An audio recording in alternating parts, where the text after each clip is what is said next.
देख साला, देख कितना बढ़िया माल बा। अरे बढ़ाना बढ़ाना, हाय देख अरे साला देख ना, भगावत काय बरे रे, देख नहीं साला कितना बढ़िया माल बा। बड़ा सुंदर माल बटे रे।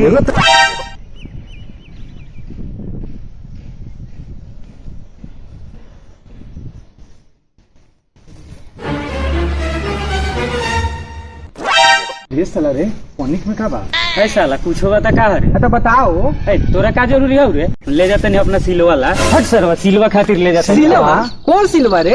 अपना गांव के हिया कि भौजी के गांव के हिया रे? हट ए साला रे, पहले बताओ यहाँ कौन सिलवा? है सिलवा अपना गांव के हिया कि भौजी के गांव के हिया रे? बताओ, बता के जाएगा। कौन सिलवे नु? हट न रे साला, जाए देना हमरा के। सिलवा कौन है? हट। अपना गांव की है कि भौजी के गांव की है? पहले बताओ ना भाई, भाई नु बताओ। हट, हमरा लेट होता है ना, पहले बताओ, बताओ तभी जाए दे। हट बताना भाई भाई हमरा लेट नहीं होता है। पहले जाते जल्दी आओ ना, जल्दी आओ ना। सिलवा के मीटर बाटे यहाँ। बोलिए सिलवा? सिलवा? हाँ। ये सिलवा कौन है रे? का जानी ये सिलवा कौन है? लगा था अपने गांव की ही कौन हो। काका जाना तू लेटिंग का क्या ना, तोरा क्या जरूरी बा सबसे? रे सिलवा कौन है रे? ओ बुढ़ऊ, सिलवा के नाम पर बड़ा मुस्कुरात रहो। सिलवा? सिलवा तो सिलवा, मिनुआ के नाम पर तो दांते चू जाला। ये साला ना मानी। चल तू चल, दरोगा साहब भी एक क्लियर करियन, बुझले? रुक भैया रुक, रुको काका रुको, फोन लगाओ तन दरोगा साहब। लगा फोन लगाओ तो उहे यन त एक निर्णय करियन।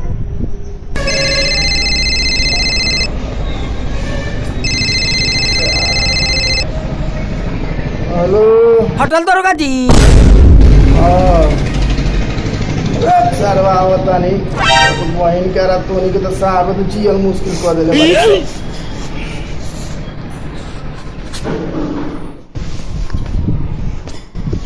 रुक दीजिए।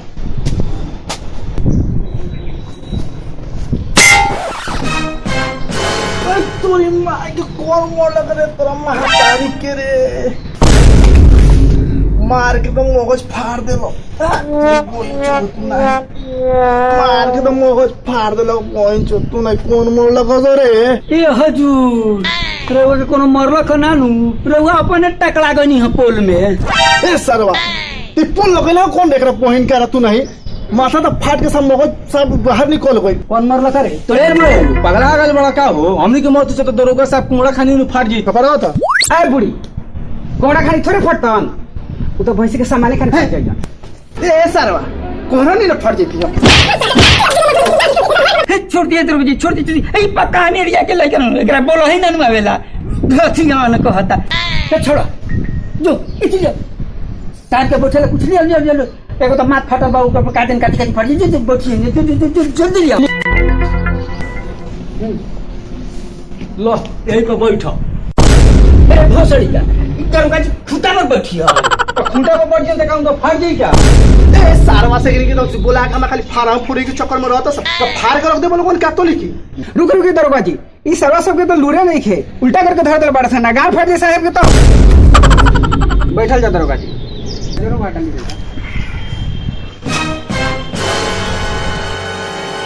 पहले ये बतावा लोग, कौन सरवा हमारा फोन कैले रहे? कितना बने सुतर रहे, पूरा नींद हमर बर्बाद कर दे। ए हुजूर, इतना सुतल जाला तो ड्यूटी कब होला?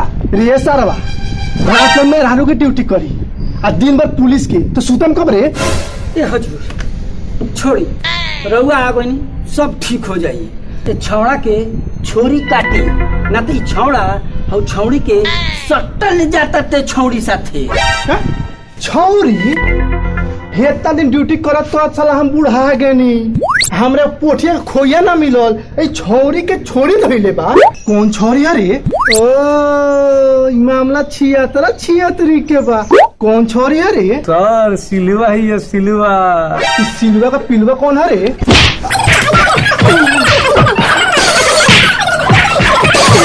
तोरा माई के लाइक है। चल बता रे, कौन सिलवा है रे? सिलवा कहाँ बा बताओ, चल दिखाओ। साहब सिलवा के हम घरे बांध के धइले बानी।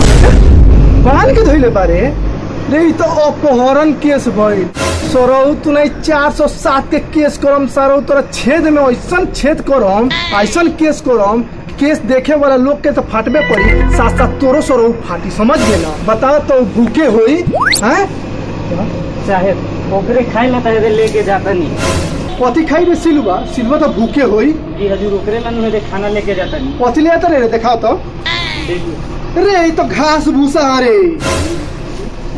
ये तो घास भूसा हो।